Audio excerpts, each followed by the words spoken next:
नमस्कार साथियों, स्वागत है आप सभी का आपके अपने यूट्यूब प्लेटफ़ॉर्म पर। तो आप में से बहुत सारे विद्यार्थी ऐसे रहे हैं जो ऑफ़लाइन क्लास ले रहे थे और कई लोगों का कुछ चैप्टर शेष रह गया था।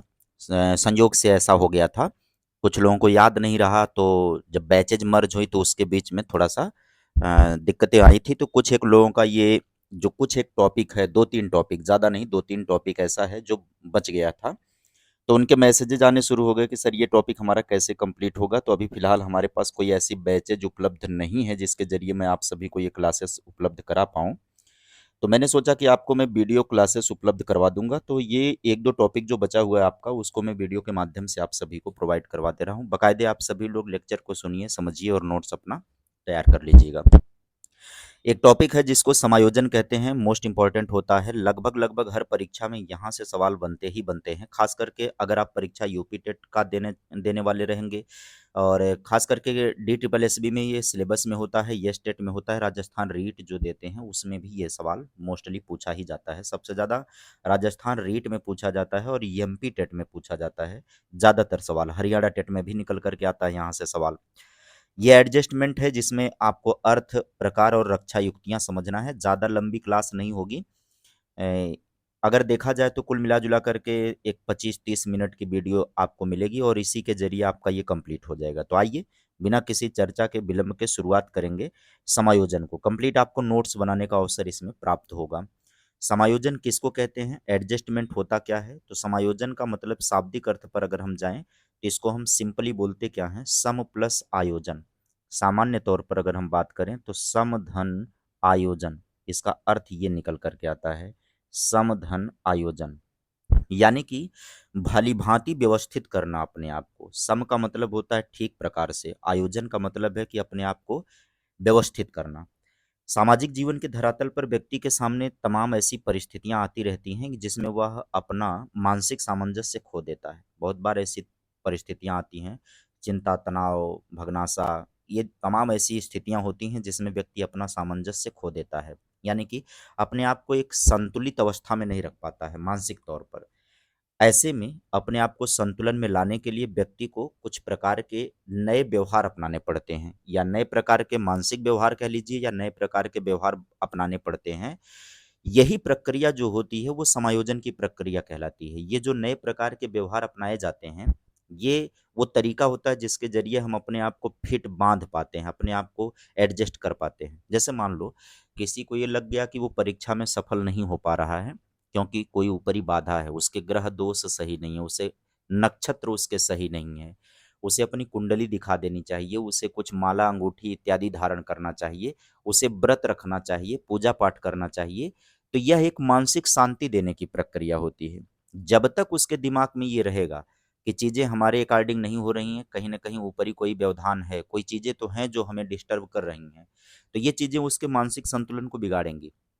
वो सामान्य स्थिति में नहीं रह पाएगा। जीवन के किसी भी चीज़ को लेकर के देखा जाए, किसी भी अगर आप किसी व्यवसाय से हैं, किसी पेशे से जुड़े हुए हैं, उसमें भी यदि आपके मस्तिष्क में मन मस्तिष्क में किसी भी प्रकार का डाउट चल रहा है, कोई नकारात्मकता चल रही है, तो ऐसे में आप तमाम तरीके के प्रयत्न करेंगे, जब तक कि आपको मानसिक आपके कुछ नए प्रकार के व्यवहार आएँगे। वो ये सब देखिए होना क्या है, क्या नहीं होना है, ये सभी आपके कर्म पर डिपेंड करता है। लेकिन आपके दिमाग में जो चीज़ें चलती हैं कि अगर ऐसा हो जाएगा तो ये हो जाएगा तो वो होगा, मैं ऐसा कर लूँ तो सिक्योर हो जाऊँगा। यही जो प्रयास होता है व्यक्ति का, यही उसका समायोजन कहलाता है।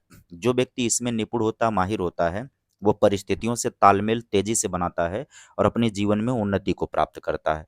फिलहाल बीएफ स्किनर साहब का इस संदर्भ में वक्तव्य है कि समायोजन एक अधिगम की प्रक्रिया है। ज़ाहिर-सी बात है, समायोजन अधिगम की प्रक्रिया क्यों कह रहे हैं ये? क्योंकि जब तक कुछ नया सीखेंगे नहीं, अधिगम क्या है? व्यवहार परिवर्तन है भाई। और किस तरीके का व्यवहार परिवर्तन? व्यवहार में अस्थायी परिवर्तन। तो जब तक आप कुछ नया नहीं सीखेंगे, व्यवहार में शामिल नहीं करेंगे, आप अपने आप को संतुलित अवस्था में नहीं रख सकते हैं। तो नित नया सीखना, नित नए व्यवहार धारण करना, नित नए व्यवहारों में चेंज लाना, ये तो हमारी लर्निंग प्रोसेस होती है और यही समायोजन है, ये स्किनर साहब का कहना है। एडलर ने क्या कहा है? समायोजन श्रेष्ठता प्राप्ति का आधार है। हर व्यक्ति के जीवन में 2 मूल प्रवृत्तियाँ बहुत तगड़ी काम करती हैं। एक सकारात्मक होती है और एक नकारात्मक। एक सकारात्मक मूल प्रवृत्ति है जो व्यक्ति को कॉन्फिडेंस देती है, जिसको बोलते हैं ना कि आत्मगौरव। आत्मगौरव की प्रवृत्ति हर व्यक्ति के अंदर होती है। वो आत्मगौरव स्थापित करना चाहता है, अपने आप को श्रेष्ठ बनाने का प्रयत्न करता रहता है। हर कोई करता है, जिसकी जितनी भी बुद्धि, चतुराई, कुशलता होती है, हर व्यक्ति अपने अपने लेवल पर अपनी बुद्धि, अपनी कुशलता और चतुराई का प्रयोग करके अपने आप को श्रेष्ठ बनाने का प्रयत्न करता है। इसलिए उसके अपने समाज भी तय होते हैं। जिस समाज में उसको तवज्जो मिलेगी, वह उस समाज को ही चिन्हित करेगा। चाहे भले ही उस समाज में उसके जीवन यापन से संबंधित थोड़ी कठिनाइयाँ ही क्यों ना हो रही हों, लेकिन वह अपने उस सम्मान और उस अपने श्रेष्ठता के अकॉर्डिंग चीज़ों का चयन करता है। जहाँ पर उसे हमेशा हीनता महसूस होगी, वह उस जगह से हटने का प्रयत्न करेगा, पलायन करेगा, क्योंकि वो उसका मानसिक शांति के साथ खिलवाड़ हो रहा है। रुपए, पैसे, धन-दौलत, ये चीज़ें ये सेकेंडरी होती हैं। सबसे प्रमुख बात होती है जो आपकी मूल प्रवृत्ति होती है, जो आपको अंदर से हिंट करती रहती है, एक तरीके से हिट करती रहती है। अगर आपको रुपए पैसे खूब दिया जाए और एक जगह बैठा करके हरदम आपको ओछा महसूस करवाया जाए, हरदम आपको कमज़ोर महसूस करवाया जाए, हरदम आपकी नकारात्मकता को गिनाया जाए, निश्चित तौर पर आप उस जगह पर सेट नहीं हो पाएँगे। आप कहेंगे कि 10 रुपया कम ही सही, 2 रोटी कम ही सही, सम्मान के साथ जीवन जहाँ पर मिल जाए, हम वहीं पर ठीक रहेंगे। ये हर व्यक्ति की प्रवृत्ति होती है, ये मनोवैज्ञानिक गुणधर्म हमारा होता है। हम इसको चाह करके भी समाप्त नहीं कर सकते हैं, क्योंकि हमारे मस्तिष्क में ये प्रोसेस ही ऐसा होता है, उसकी मैकेनिज़्म ही हमारे ब्रेन का ऐसा ही होता है। आप चाह करके भी ढाल नहीं सकते हो उसको, क्योंकि ये स्वीकार्य नहीं है आपके ब्रेन को। आपके न्यूरॉन्स में वो केमिकल लोचा होकर के रहेगा, या फिर आपको वो दूसरे कार्यों की तरफ प्रेरित करेगा कि आत्मसम्मान बनाने हेतु चापलूसी या कुल वर्चस्व मेंटेन करने हेतु कोई प्रयत्न करवाएगा। तो समायोजन श्रेष्ठता प्राप्ति का आधार है, ये एडलर साहब ने कहा है। वहीं पर कुप्पू का वक्तव्य देखें तो समायोजन के फलस्वरूप प्रसन्नता होती है, होगी ही। जब मानसिक शांति होगी तो प्रसन्नता होगी। इससे संवेगात्मक द्वंद्व व तनाव समाप्त होगा, और जैसे ही संवेगात्मक द्वंद्व व तनाव व्यक्ति का समाप्त होगा, वह उसकी ऊर्जा का सर्वाधिक उपयोग करेगा। प्रोडक्टिविटी व्यक्ति की बढ़ जाएगी, उत्पादन क्षमता व्यक्ति की बढ़ जाएगी। यदि वह एडजस्टमेंट में गया, तो जीवन में एक बात हमेशा ध्यान रखिएगा, आप एक टीचर के रूप में अपने विद्यार्थियों को पढ़ाने जाओगे, सबसे पहली ज़रूरत है आप अपने विद्यार्थी को संतुष्टि महसूस करवाओ। जब उसके अंदर किसी भी तरीके का संवेगात्मक द्वंद्व नहीं रहेगा, इमोशनल कॉन्फ्लिक्ट नहीं रहेगा, और किसी भी तरीका का स्ट्रेस नहीं रहेगा, किसी भी तरीके का फ्रस्ट्रेशन उसके दिमाग पर नहीं रहेगा, वो बेटर परफॉर्मेंस करेगा। यही बात लागू हो जाती है कि अगर आप कुछ कर्मचारियों से काम करवा रहे हैं, तो सबसे पहली ज़रूरत होती है कि आप उन्हें उनके काम में प्रसन्नता फ़ील करवाइए। उन्हें संवेगात्मक द्वंद्व से बाहर निकालिए, तनाव उनका समाप्त करिए, और बेटर प्रोडक्टिविटी आप प्राप्त करेंगे वहाँ पर। यदि आप किन्हीं तरीकों से आप उन्हें प्रसन्नता महसूस नहीं करवा पा रहे हैं, संवेगात्मक स्थिरता नहीं दे पा रहे हैं, तनाव लगातार बनता जा रहा है, आप निश्चित तौर पर प्रोडक्टिविटी बाधित होगी, उस व्यक्ति की भी बाधित होगी और संगठन का भी बाधित होगा। एक टीचर एक संगठन का भी पार्ट होता है, और एक टीचर इतने बच्चों का नेतृत्व करता है, एक टीचर इतने बच्चों का मार्गदर्शक परामर्शदाता होता है, उनके भावी जीवन के निर्माण का कर्ता धर्ता होता है। तो उसे बखूबी इन चीज़ों का ध्यान रखना चाहिए, ख्याल रखना चाहिए।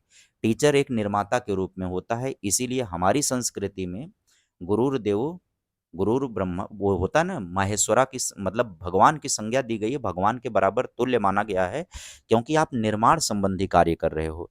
तो आपको ये चैप्टर इस नाते पढ़ाया जाता है। आप अपने जीवन में भी इन चीज़ों को लागू करें। एक अध्यापक केवल क्लासरूम में अध्यापक नहीं होता है, वह अपने घर, परिवार, समाज में प्रत्येक जगह पर वह अध्यापक होता है। यदि वह पारिवारिक तालमेल नहीं बना पा रहा है, तो भी उससे उसकी कार्यक्षमता प्रभावित होगी, उसकी प्रोडक्टिविटी प्रभावित होगी, और उसकी प्रोडक्टिविटी और उसकी कार्यक्षमता का प्रभावित होना, इट मीन्स कि वह एजुकेशन बच्चों का जो प्रदान कर रहा है, जो व्यवहार परिवर्तन बच्चों का होना चाहिए, वह उस लेवल का नहीं कर पाएगा। तो हर जगह से उसकी क्षमता प्रभावित होगी। अब हम आगे बढ़ते हुए समायोजन के प्रकार की बात कर लेते हैं कि कितने प्रकार का समायोजन होता है।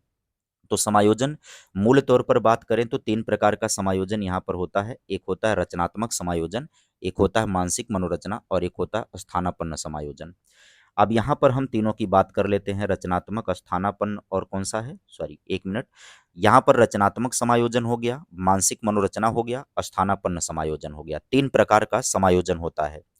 3 प्रकार के समायोजन में पहला जो होता है रचनात्मक समायोजन, ये क्या होता है कि मानसिक विचलन से निपटने के लिए साम्य स्थिति में वापस आने के लिए जब व्यक्ति कोई रचनात्मक कार्य करता है, तब उसको रचनात्मक समायोजन कहते हैं। जैसे दिमाग में फ्रस्ट्रेशन चल रहा हो, तो कुछ क्रिएटिव काम कर लो, जैसे चित्र बनाना हो गया, काव्य रचनाएँ कर लेना हो गया, गीत गाना हो गया, कुछ भी कर लेना। ऐसे वीडियोज़ बना लेना, यूट्यूब पर आकर के रील बना लेना, नाच लेना, कुछ भी कर लेना, ये समायोजन का एक पार्ट होता है। खाली दिमाग शैतान का घर। यदि नेगेटिविटी किसी भी तरीके से आ रही है मन मस्तिष्क में, उस टाइम अपने आप को किसी प्रोडक्टिव वर्क में झोंक देना चाहिए। वो अच्छा है, वो आपकी कुशलता को बढ़ाएगा और वो आपके ज्ञान को बढ़ाएगा, और वो ये सबसे बड़ी बात है कि आपके अंदर नेगेटिव एनर्जी के संचार से वो रोकेगा। मानसिक मनोरचना की बात करें तो मानसिक मनोरचना में अवांछित लक्षणों को वांछित में बदला जाता है। जैसे कोई भी, यदि आपके दिमाग में उल जलूल बातें आ रही हैं, नकारात्मक हरकतें आ रही हैं, मेंटलिटी खराब हो रही है, तो वो जो नकारात्मक बातें हैं, वो जो नकारात्मक आदतें हैं, ऊर्जा है, सकारात्मक कार्य में लगा दीजिए उसको। ये है मानसिक मनोरचना का कार्य होता है। मानसिक मनोरचना एक तरीके से बहानेबाजी की तरफ संकेत करता है। अगर आपको, आपका दिमाग कह रहा है कि नहीं आप फला सेक्टर में कमज़ोर हो, आप अपने आप को महसूस कर रहे हो कि नहीं मैं कमज़ोर हूँ, तो अंदर से एक फ़ील लाइए, मेहनत करूँगा, बेटर कर लूँगा। लोगों के सामने अपने आप को शांत करने के लिए, नहीं मैं इसमें बहुत अच्छा हूँ, बहुत अच्छा हूँ। ये एक तरीके से बहानेबाजी भी ठीक काम है, बशर्ते कि हमेशा बहानेबाजी में ही ना रहा जाए। उसको पॉजिटिव वे में लिया जाए, उसमें सुधार करते हुए बचाव किया जाए, तब बेटर है। आने वाले दिनों में ऐसी ज़रूरत ना पड़े फिर मानसिक मनोरचना की। और एक स्थानापन्न समायोजन जो होता है, अपने उत्तरदायित्व तो दूसरों पर डाल करके समायोजन करना। ये तो बहुत से लोग करते हैं जो काहिल टाइप के होते हैं, कि अपने उत्तरदायित्व तो अपनी जिम्मेदारी दूसरे पर थोप देते हैं और अपना समायोजन बना लेते हैं, शांति पकड़ लेते हैं। आइए, समायोजन को प्रभावित करने वाले कारकों की बात कर लें कि कितने कारक हैं जो समायोजन को प्रभावित करते हैं। तो कुछ ऐसी परिस्थितियां होती हैं जो ना चाहते हुए भी हमारे मस्तिष्क को विचलित कर देती हैं। उन्हीं परिस्थितियों को हम समायोजन को प्रभावित करने वाले कारक के रूप में गिनते हैं। इसमें सबसे पहले नंबर पर आता है कौन सा? दबाव। दबाव यहाँ पर क्या हो जाएगा भाई? हाँ, दबाव। दबाव प्रेशर नहीं होता है, ये स्ट्रेस के रूप में आता है, और ये तनाव जो होता है ये टेंशन कहा जाता है ना? तो ध्यान दीजिएगा, आप लोग पता नहीं क्यों बोलते रहते हैं कि बहुत प्रेशर में है। भैया प्रेशर सुबेरे चाहिए होता है। प्रेशर मतलब जहाँ प्रेशर चाहिए वहाँ आप स्ट्रेस लेते हो, जहाँ स्ट्रेस होना चाहिए वहाँ पर प्रेशर लेते हो। तो बात तो बिगड़ेगी ही ना, मैकेनिज्म तो बिगड़ेगा ही ना शरीर का। तो यहाँ पर जो दबाव है ना, इसका मतलब प्रेशर नहीं, इसका मतलब स्ट्रेस होता है।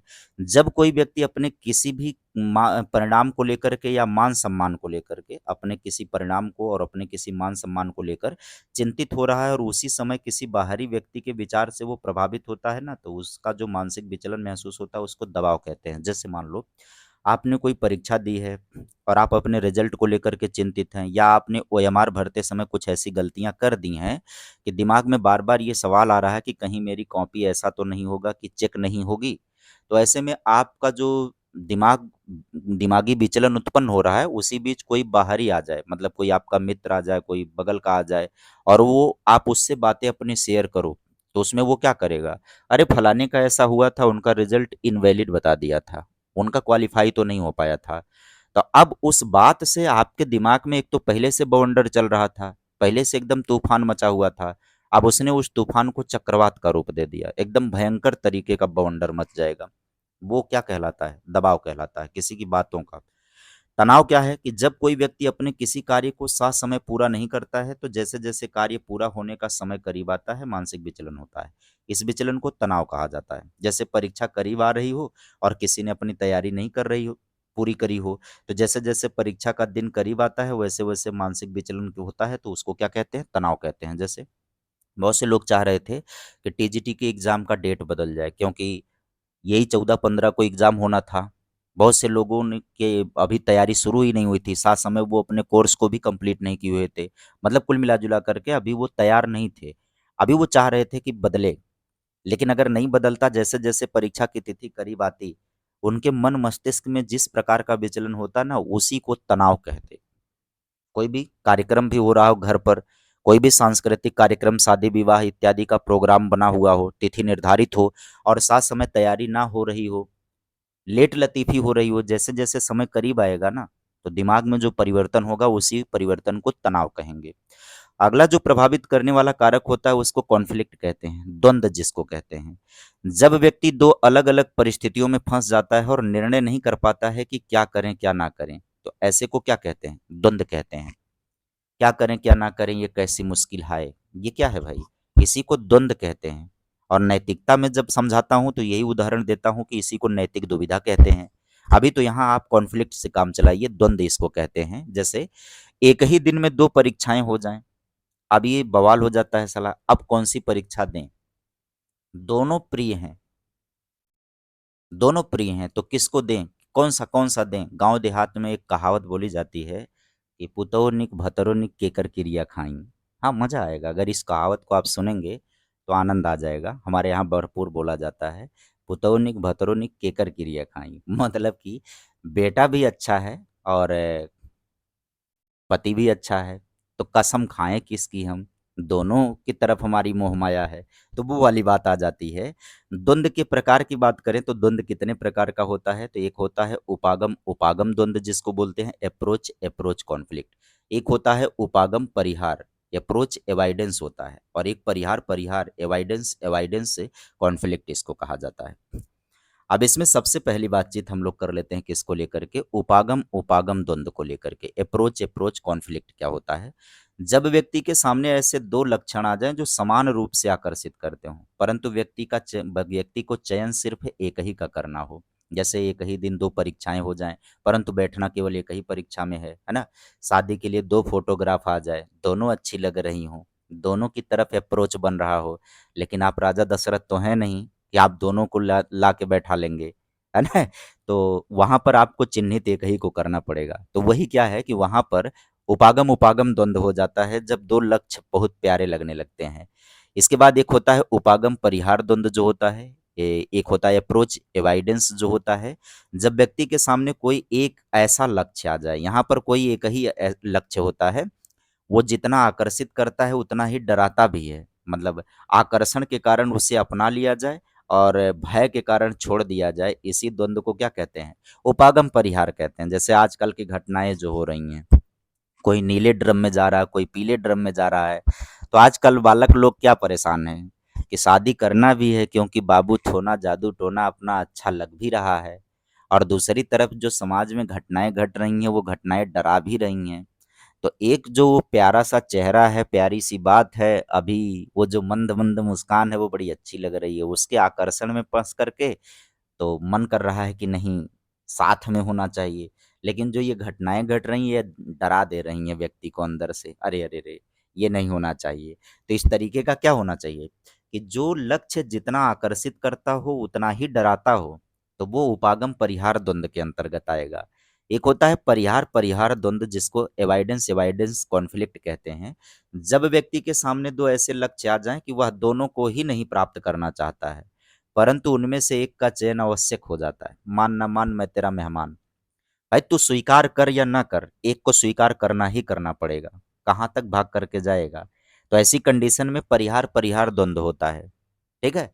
अब जैसे मतलब कोई भी बात आ गई यहाँ पर, जैसे बच्चों के लिए ये एक एक सीधी कहावत है कि इस ओर गिरूं तो कुआं है, उस ओर गिरूं तो खाई है। दोनों की स्थिति है, कुआं और खाई की स्थिति है, गिरेगा ही व्यक्ति एक तरफ। तो वही बात है कि जहां पर ऐसे लक्ष्य आ रहे हैं कि दोनों नहीं पसंद है, दो के दोनों लक्ष्य नहीं पसंद है, फिर भी चयन एक ही का करना है, तो ऐसी स्थिति में कौन सा ये द्वंद्व होता है? ये होता है परिहार परिहार द्वंद्व होता है।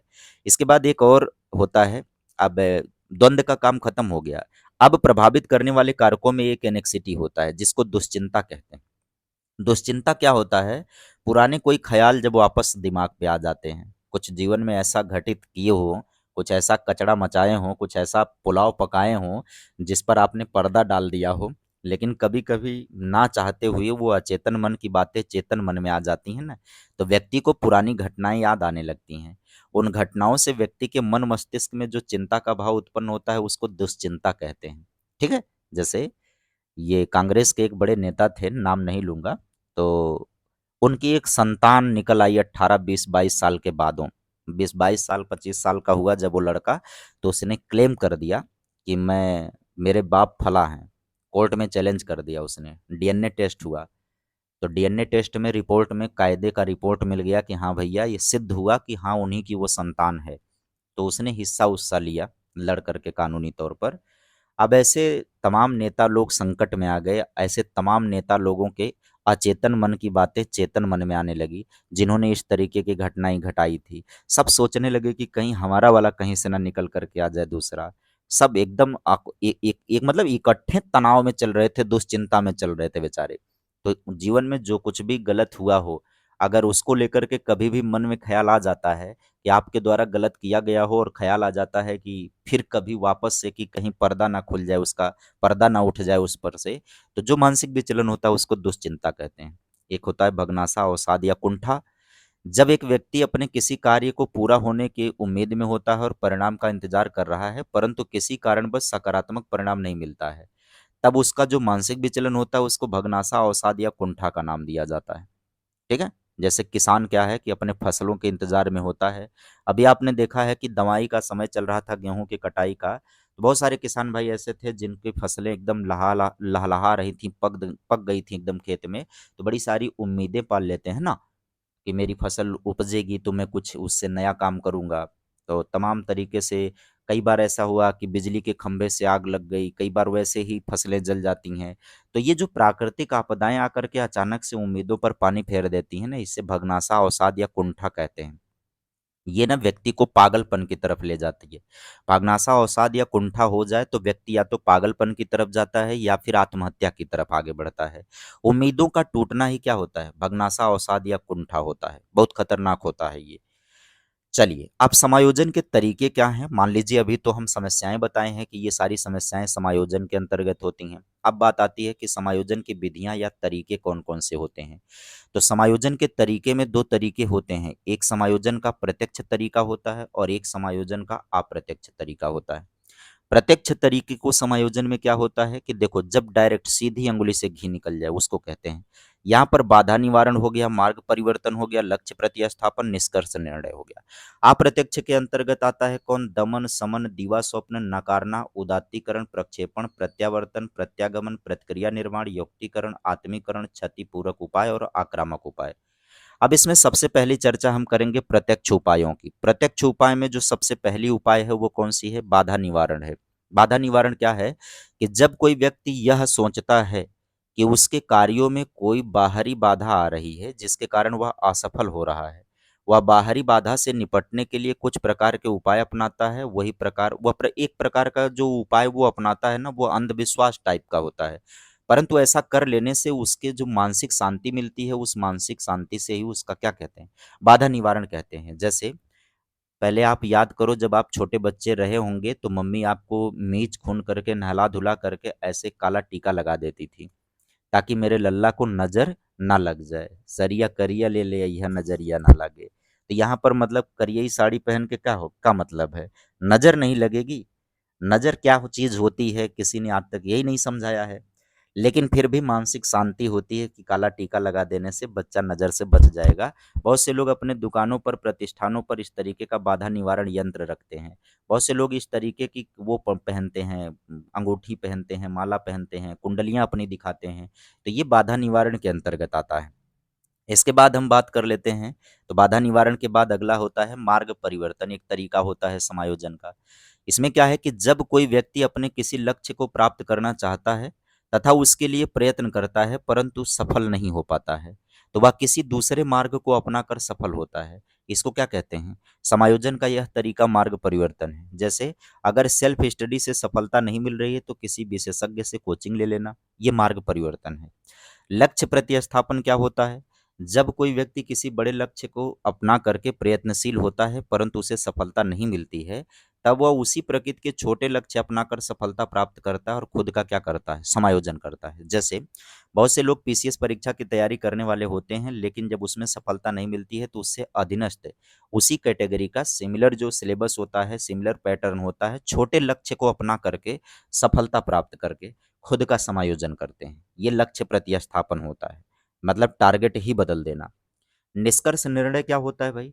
निष्कर्ष निर्णय ये है कि जब व्यक्ति के सामने ऐसी दो परिस्थितियां आ जाएं कि दोनों ही महत्वपूर्ण हो परंतु चुनना केवल एक ही को हो, तो ऐसे में वह निष्कर्ष या निर्णय का प्रयोग करता है। वही तो बोला कि जब व्यक्ति द्वंद्व की स्थिति में होता है, कब इसका प्रयोग किया जाता है? इसका प्रयोग किया जाता है कॉन्फ्लिक्ट की कंडीशन में।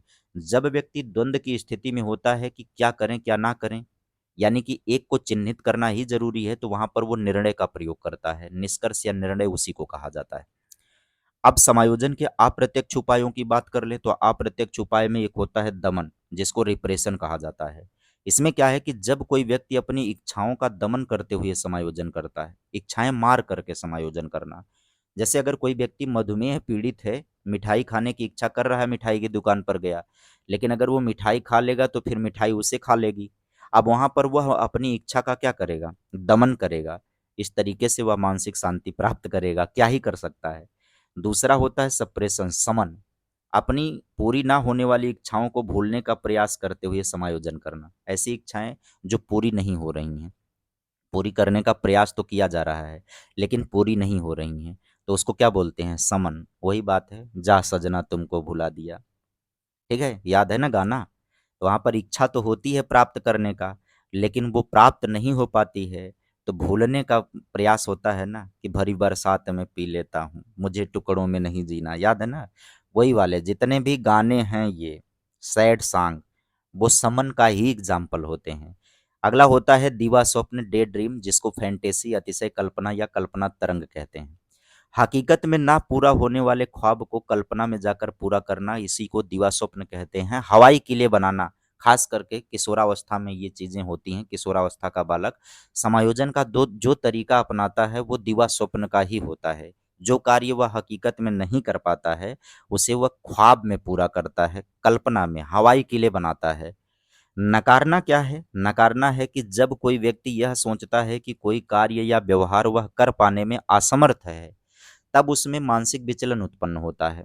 वह जो समायोजन बनाने के लिए उस कार्य और व्यवहार को क्या करता है, नकार देता है। जैसे अगर किसी से सीटेट परीक्षा पास नहीं हो रहा है ये, तो वो क्या बनेगा भाई, अध्यापक परीक्षा देने से मना कर देगा। अरे यार मास्टरियो कोनो परीक्षा है का। बहुत से लोग होते हैं जिनसे ये परीक्षाएं नहीं निकलती हैं। जो परीक्षा नहीं निकलती है वह खराब है। जैसे कुछ लोग फिजिकल में कमजोर होते हैं हमारे टाइप के, तो क्या कहेंगे, अरे पुलिस की कोनो नौकरी है का। भैया परीक्षा तो क्वालिफाई हो जाएगी, इनको मतलब डर है कि इनका फिजिकल ही इनके बस की बात नहीं है, तो क्या करेंगे, नकार ही न देंगे भाई, मना न कर देंगे उसको कि नहीं ये नहीं करना है, ये नहीं होगा मेरे से, अरे ये बेकार है कोई चीज। तो यही जो है ना, जब कोई बूते की बात ना रहे तो उसको क्या करेंगे, मना ही तो करेंगे। उदात्तीकरण क्या है, किसी की शादी ना हो रही हो तो क्या कहेगा, अबे यार शादी वादी नहीं करेंगे अरे हो ही नहीं रही है तो करोगे कहाँ से। अरे मुझे मत इसमें जोड़ना। जब कोई सामाजिक व्यवस्था हमारे अनुकूल नहीं होती है, तो हम खुद को, व्यवहार को बदलते हुए क्या कर लेते हैं, समायोजन कर लेते हैं। इसको तो सब्लिमेशन आप ऐसे समझ लो कि अपने आप को उदात्त करना, मतलब बेटर की तरफ लेकर के जाना।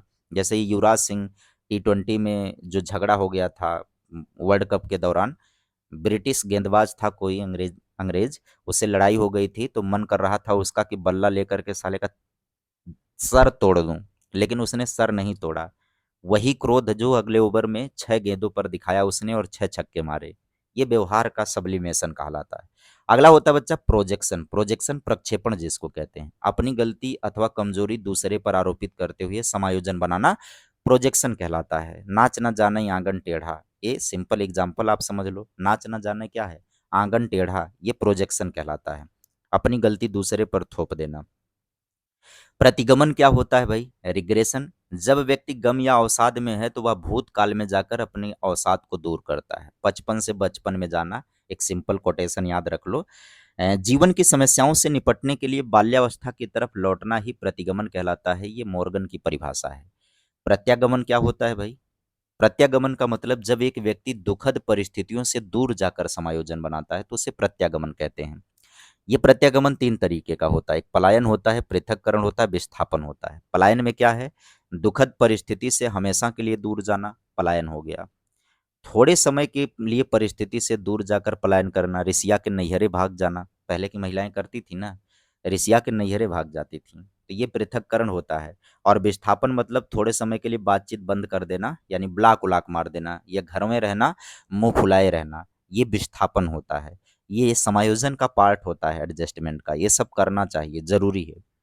रिएक्शन फॉर्मेशन की बात करें, प्रतिक्रिया निर्माण किसको कहते हैं कि कोई व्यक्ति जब अपनी मौलिकता से हटकर किसी प्रतिक्रिया का निर्माण करता है तो उसको क्या बोलते हैं? Reaction formation. जैसे बगुला भगत होना, कहानी तो आपने सुना ही होगा बगुला महाराज की। अरे अब तो मैं भगत हो गया हूँ, नहीं खाऊंगा। जैसे ही मछलियां निश्चिंत हो जाती हैं, उठा के गटक जाता है। तो इसको बोलते हैं रिएक्शन फॉर्मेशन। मतलब मुख में राम बगल में छुरी, ये वाली बात है कि दिखाना नहीं, अपने आप को दिखाना नहीं कि मैं हूँ क्या, ये अपने व्यवहार को बदल करके प्रेजेंट करना। औचित्य स्थापन की बात करें, युक्तिकरण। यह क्या होता है कि अपनी असफलता के पीछे कोई तर्क संगत कारण ढूंढ करके तलाश करके औचित्य स्थापित करना। जैसे अंगूर खट्टे हैं, आप सभी को पता है कि वही है, ठुकरा के मेरा प्यार मेरा इंतकाम देखेगी, घंटा देखेगी, ठुकरा तो दी है ना। अब तू सफल होके क्या ही कर लेगा, क्या ही कर लेगा सफल होकर के? मतलब कुछ तो बच रहा है कि अंत में गिरेगा, फिर वहीं चरण में ही गिरना है। तो वही बात है, अंगूर खट्टे हैं कि लोमड़ी तोड़ रही थी, काफी देर से अंगूर खाने का प्रयास कर रही थी, उछल कूद मचा रही थी, लेकिन वो अंगूर पा नहीं रही थी। बगल में एक लोमड़ी ना छुप करके देख रही थी काफी देर से। तो जब ये प्रयास कर ली और नहीं पाई ना, तो फिर पूंछ दबा के निकल के जा रही थी। तब वो जो ढुक करके देख रही थी ना, वो आ गई बाहर। उसने कहा, का बहन मिला नहीं का? तब उसने क्या जवाब दिया, अरे हम कहाँ तोड़ रहे थे, वैसे टाइम पास कर रहे थे, वैसे ये बहुत खट्टा है। अरे भैया औकात में नहीं है तो फिर क्या है, कमजोरी तो बताना ही है ना, कमी तो बताना ही ना। तो जब हम किसी से compete नहीं कर पाते हैं तो हम उसकी कमियां गिनाने लगते हैं। यह भी हमारा एक समायोजन का तरीका होता है। आत्मीकरण क्या होता है भाई? आत्मीकरण या तदात्मीकरण, आत्मीकरण हम बोल रहे थे। आत्मीकरण या तदात्मीकरण होता है कि अपने को किसी अन्य से जोड़कर देखना। जब कोई व्यक्ति, सिंपल सी बात है, हम अगर बार बार जैसे ड्रीम इलेवन वाले इस समय कर रहे हैं, है ना। ड्रीम इलेवन वालों को अगर ऐसी न्यूज मिल जाए, जो लोग सट्टा लगा के खेल रहे हैं, 49 रुपये में करोड़ जीतने का प्रयास कर रहे हैं, तो उनके साथ क्या हो रहा है कि वो ऐसे न्यूज नहीं देख रहे हैं जिसमें मना किया जा रहा है, वो न्यूज देख रहे हैं जिसमें कोई, अरे देखो फलाने जीत गया भाई 4 करोड़ रुपया।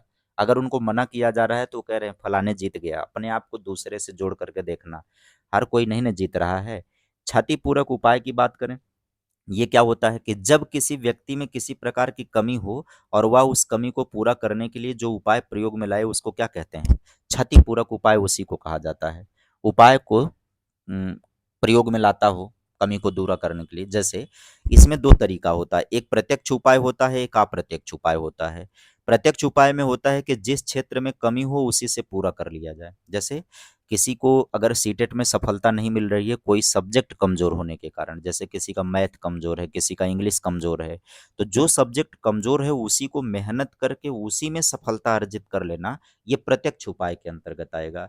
लेकिन अप्रत्यक्ष उपाय में क्या है कि अन्य क्षेत्रों से पूरा कर लेना, एक विषय कमजोर हो तो उसको दूसरे क्षेत्र से पूरा कर लेना, ये अप्रत्यक्ष उपाय के अंतर्गत आता है। ठीक है, तो यहाँ पर हम लोगों ने समायोजन को कंप्लीट कर लिया। समायोजन चैप्टर आपका हो गया समाप्त। आप में से बहुत सारे बच्चों का बचा हुआ था, तो उम्मीद है कि आपको इस सेशन को अच्छा मैं समझा भी दिया हूँ, बस ज़्यादा बकैती वाला उदाहरण नहीं दिया हूँ जो आमतौर पर बहुत सारे एग्जाम्पल के जरिए आपको समझाया करता हूँ।